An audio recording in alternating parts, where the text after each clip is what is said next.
Welcome to cinemas. First headlines చూద్దాం. కల్కి 2 ఆలస్యానికి అసలు కారణం ఇదేనా? ఆ విలన్ చరణ్ నానికి కలిసొచ్చేనా? విజయ్ ఈసారైనా మెప్పించేనా? పాన్ ఇండియా స్టార్ ప్రభాస్ నటించిన పాన్ వరల్డ్ మూవీ కల్కి. నాగ్ అశ్విన్ తెరకెక్కించిన కల్కి 1100 కోట్లకు పైగా కలెక్ట్ చేసి సెన్సేషన్ క్రియేట్ చేసింది. ముఖ్యంగా బాలీవుడ్ జనాలకు కల్కి విపరీతంగా నచ్చేసింది.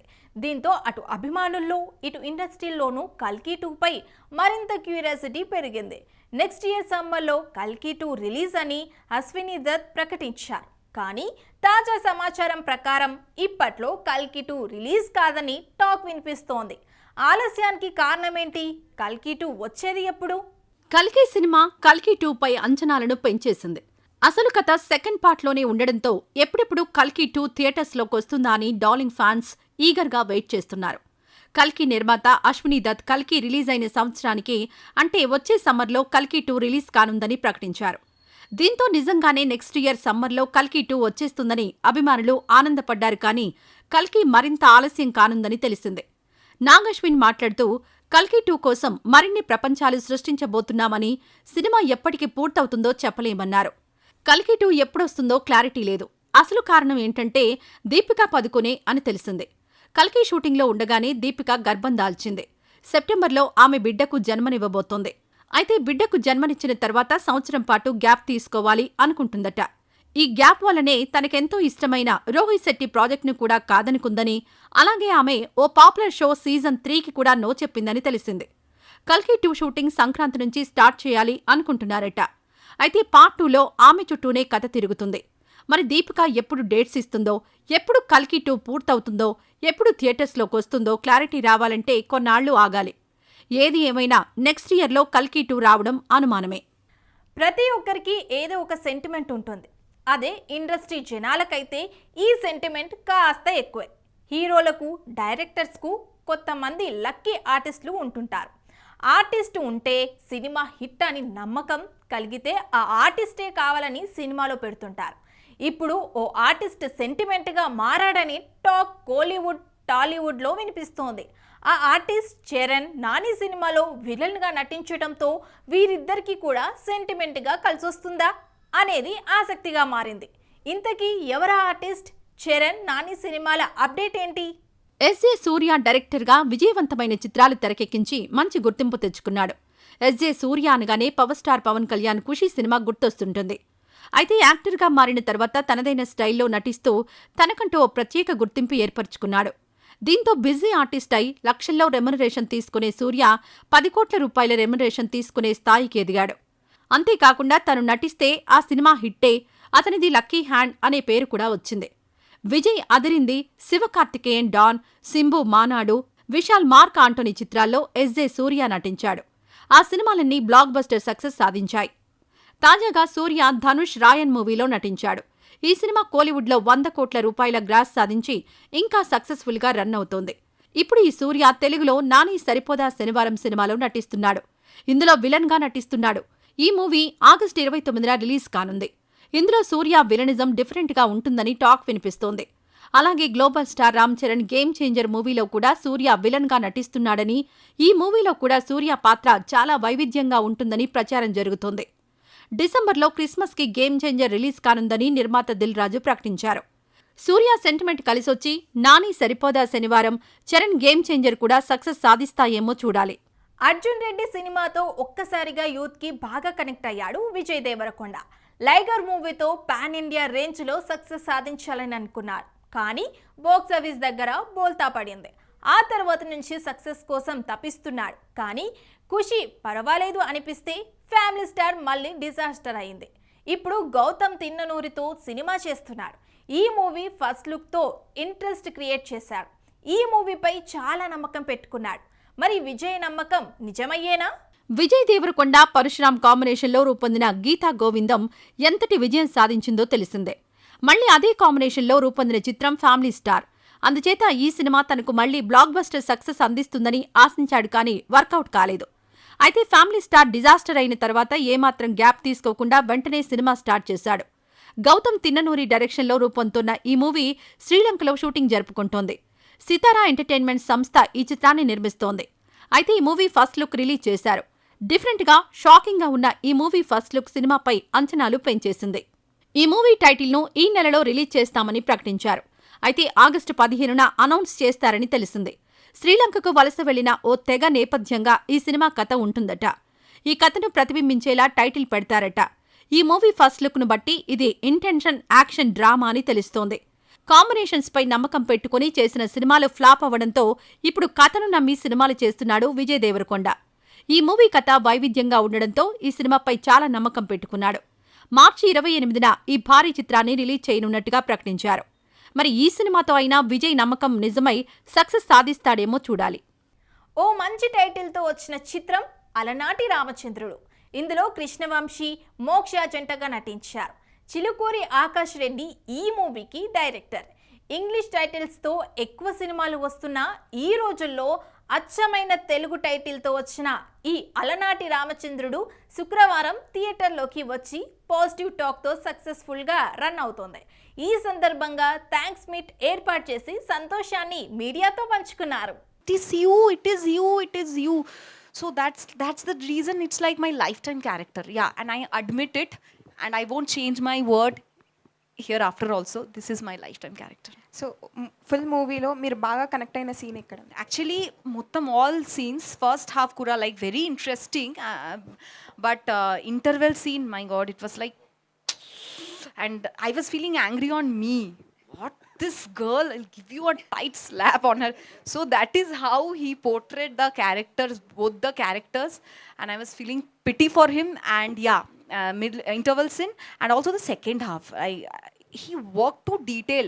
Some I heard, yeah, little lagged. Some people told that first half, but for me, I like the second half most because he actually worked in a very detail. If you have watched Hridayam and Malayalam movies like Tattadin Mariyadu and Hridayam, so I have seen him.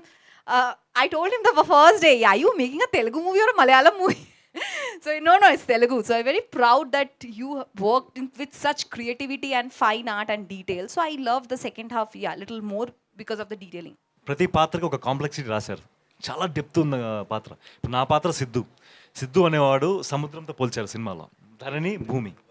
సముద్రంలో మనకు పైన చాలా సటిల్గా, చాలా కామ్గా, ప్లెజెంట్గా అనిపిస్తుంది, కానీ లోపల అలజడి చాలా ఎక్కువ ఉంటుంది. అది ఒక వైలెంట్గా ఉండొచ్చు, చాలా ఉంటుంది.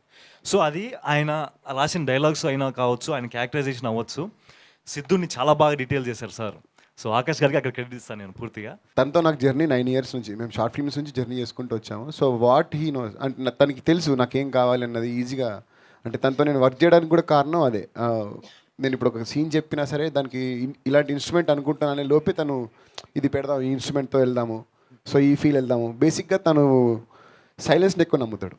Music is like silence music నేను చాలా నమ్ముతాను. సో దాంట్లో బాగా ఇద్దరం సింక్ ఉంటామండి. స్టోరీ నెరేట్ చేశాడు ఫస్ట్, తర్వాత విజువల్స్ ఎప్పుడైతే తీసుకొచ్చారో ఫస్ట్ నాకు వదిలేస్తారు. ఇంకా లైక్ నువ్వు చూడు మూవీ, నీకేం ఫీల్ అనిపిస్తుందో దాన్ని బట్టి వర్క్ చేయన్నట్టు చెప్పేవాళ్ళు అనమాట. ఫస్ట్ డ్రాఫ్ట్ ఏదైతే ఫినిష్ చేశానో ఆల్మోస్ట్ అన్నీ ఫస్ట్ నేను నాకు తెలిసి ఇంట్రో సీన్, నేను హీరోయిన్ ఇంట్రో సీన్ వర్క్ చేశాను. నేను అది వర్క్ చేసి నేను వచ్చేస్తాను ఈరోజు, నాకు ఆగట్లేదు, చూపెట్టాల్సిందే అని వచ్చాడు. అబ్బా ఇప్పుడు సరే ఏదో ఒకటి, ఇది బేసిక్ వర్క్ అయితే అయింది కదా అన్నట్టు చూపించాను. కామ్గా వెళ్ళిపోయాడు. ఇంకా వెళ్ళిపోయి వాళ్ళ ఆఫీస్లో చెప్తున్నాడు అనమాట, శశాంక్ అసలు పిచ్చి చేస్తున్నాడని. So but it was good. ఒక మంచి pure love, performance oriented, comedy, block buster music, background music చాలా సీన్స్ని చాలా ఎలివేట్ చేసింది. ఆ ఎమోషన్స్ ప్రతి ఒక్కరు కనెక్ట్ అవుతున్నారు. నేను ముందు as I mention earlier, BC సెంటర్లో సెకండ్ హాఫ్కు ఫుల్ కనెక్ట్ అయ్యారు. ఏ సెంటర్లో ఫస్ట్ హాఫ్ అందరూ బాగా ఎంజాయ్ చేశారు. సెకండ్ హాఫ్ ఇన్నిసార్లు ఎమోషన్ వెళ్తుంది, లాగ్గా ఉన్నట్టుంది అనేది వచ్చింది. ఇది ఫ్రాంక్, ఇట్స్ నేను హైడ్ చేసినంత మాత్రాన అది కాదు, కానీ చాలా హ్యాపీ. రాజ్ తరుణ్, మాల్వి మల్హోత్రా జంటగా నటించిన మూవీ తిరగబడరా సామి. ఈ చిత్రాన్ని ఏఎస్ రవికుమార్ చౌదరి తెరకెక్కించారు. రాజ్ తరుణ్ రూట్ మార్చి చేసిన మాస్ మూవీ తిరగబడరా సామి అంతగా ఆకట్టుకోలేకపోయింది. కాకపోతే పాత్రకు తగ్గట్టుగా నటించడమే పేరు వచ్చింది. రిలీజ్ తర్వాత ఈ మూవీ టీం మీడియా మీట్ ఏర్పాటు చేసింది. మరి తిరగబడరా సామి రిజల్ట్ గురించి ఏం చెప్పారో ఇప్పుడు చూద్దాం.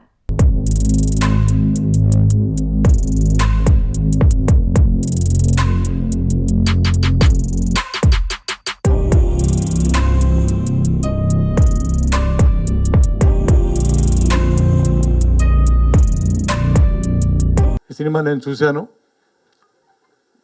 మంచి స్క్రీన్ ప్లే, డైరెక్టర్ గారు మాస్ డైరెక్టర్, ఆయనకున్న కోణంలో ఎక్కడ టెంపో తగ్గకుండా మంచి స్క్రీన్ ప్లే సినిమా చాలా బాగుంటుంది. విజయవంతం చేసినందుకు ప్రేక్షకులకు ధన్యవాదాలు తెలుపుకుంటూ, అలాగే మల్కాపురం శివకుమార్ గారు సినిమాని ప్రేమించి కథ విన్నప్పటి నుంచి ఆయన ఎప్పుడు షూటింగ్లో దగ్గరుండి చూసుకుంటూ చాలా ఒక బిడ్డలాగా సినిమాని ప్రేమించి నిర్మిస్తారు సినిమాని. Proper mass character. I feel so grateful that, you know, playing a Balya Garu fan girl, it's very rare. And he gave me this opportunity, my director Garu. Thank you for writing such a beautiful character for me. And each and everyone associated with this film, I would like to thank everyone. ఈ cinema నాకు విన్నట్టుండి చాలా చాలా ఒక హార్ట్ఫుల్గా, ఒక స్నేహితుడిలాగా, ఒక అన్నయ్యలాగా నాకు suggestion చేస్తూ, నా సజెషన్స్ తీసుకుంటూ చాలా చక్కగా నాకు కోఆపరేట్ చేశాడు. అలాగే రాజ్ చక్కగా నేను చెప్తే అది ఏది కాదనకుండా మంచి పర్ఫార్మెన్స్ చేశాడు. ఈ రోజున hats off to Andhra, Telugu, రెండు రాష్ట్రాల తెలుగు ప్రేక్షకులకి. ఎందుకంటే నిన్నటి కంటే ఇవాళ కలెక్షన్స్ పెరిగాయి. దానికి ఉదాహరణ ఫర్ ఎగ్జాంపుల్ థియేటర్స్ పెరిగాయి, 25 థియేటర్స్ పెరిగాయి కదా సార్. అలాగే కలెక్షన్స్ పెరిగాయి. కాబట్టి మంచి సినిమాని ఎవడు అడ్డుకోలేడు, ఏ రివ్యూ అడ్డుకోలేడు. మనకు ఇండస్ట్రీలో ఉంటున్నాం.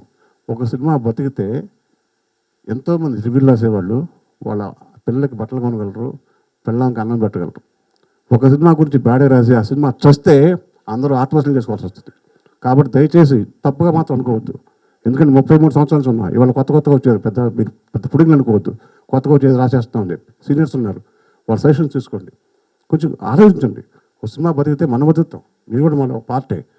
దయచేసి తప్పుగా ఎవరు అనట్లేదండి, మీ డ్యూటీ మీరు చేయొచ్చు, కాదనట్లేదు. మీ శాలరీస్ మీకు రావాలి. స్పైసీ న్యూస్ రాస్తున్నామని చెప్పి లేకపోతే రివ్యూస్ రాస్తామని చెప్పి సినిమాని కిల్ చేస్తే మనం ఉరేసుకున్నట్లు లెక్క. Thank you so much. मुझे नहीं पता था मेरी लाइफ ऐसे चेंज हो जाएगी. And now another feather on the cap is Tirugabhadra Swami. The film is a hit. And हमारे producer sir, Shiv sir ने मुझे बताया कि screens भी increase हुए हैं. So I'm very, very, very happy for it. मैं पहले आना चाहती थी but I was shooting in Mauritius so I couldn't. But अब मैं आ गई because I think ये आप सबका तेलुगु audience का, पूरे हैदराबाद का, पूरे निज़ाम का, पूरा आंध्रा का, पूरे साउथ इंडिया का प्यार है जिससे मुझे पूरे नेशनल स्टार बनाया. और आपको धन्यवाद करने में कैसे नहीं आती. ఎంకరేజ్ చేస్తూ ముందుకు తీసుకెళ్తున్నందుకు ప్రేక్షకులందరూ కూడా మరి ప్రత్యేకమైనటువంటి ధన్యవాదాలు తెలియజేస్తూ, మరి ముఖ్యంగా ఈరోజు ఇంత సినిమా బాగా వచ్చిందంటే ఎవరి వర్క్లో వారు వారి టాలెంట్, వారి యొక్క క్రియేటివిటీ, వారి యొక్క పర్ఫార్మెన్స్ తోటి చాలా బాగా చేయడం జరిగింది. ఎందుకంటే మేము ఫోటోగ్రఫీ దగ్గర నుండి జవహర్ రెడ్డి గారు కానీ, లేకపోతే ఫస్ట్ డైరెక్టర్ గారి గురించి ఇందాక చెప్పడం జరిగింది, మరి గతంలో కూడా చెప్పాను. చాలా బాగా తను గత సినిమాలు ఏ విధంగా అయితే ప్రూవ్ చేసుకున్నాడో అంతకంటే ఎక్కువ మరి ఏ డైరెక్టర్కైనా ప్రొడ్యూసర్కైనా ఏముంటుందంటే, మరి సామాన్యంగా సినిమా స్టార్ట్ చేసినప్పుడు చాలా సంతోషంగా ఉంటారు. మరి అది ఎండింగ్కి వచ్చేసరికి మరి అక్కడ డిస్టర్బెన్సెస్ వస్తాయి. మరి స్టార్ట్ చేసిన రోజు ఏ విధంగా అయితే సంతోషంగా ఉన్నామో, మరి కొబ్బరికాయ కొట్టిన నుండి గుమ్మడికాయ కొట్టేంత వరకు కూడా మరి అదే సంతోషంగా ఉన్నాం. మరి అదే రవికుమార్ చౌదరి గారితో కూడా మరి చాలా సంతోషంగా ఈ ప్రాజెక్టు ఫినిష్ చేయడం జరిగింది. ఈ రోజు ఎపిసోడ్లో మరిన్ని ఇంట్రెస్టింగ్ అప్డేట్స్ మీకోసం. నందమూరి బాలకృష్ణ ప్రస్తుతం బాబీ డైరెక్షన్లో భారీ యాక్షన్ ఎంటర్టైనర్ చేస్తున్న విషయం తెలిసిందే. ఇటీవల రష్ చూసుకున్న బాలయ్య కొన్ని మార్పులు చేర్పులు చెప్పారని, కొన్ని సీన్స్ రీషూట్ చేయనున్నారని టాక్ వినిపిస్తోంది. సితారా ఎంటర్టైన్మెంట్ సంస్థ నిర్మిస్తున్న ఈ మూవీని డిసెంబర్లో రిలీజ్ చేయనున్నారని ప్రచారం జరుగుతోంది.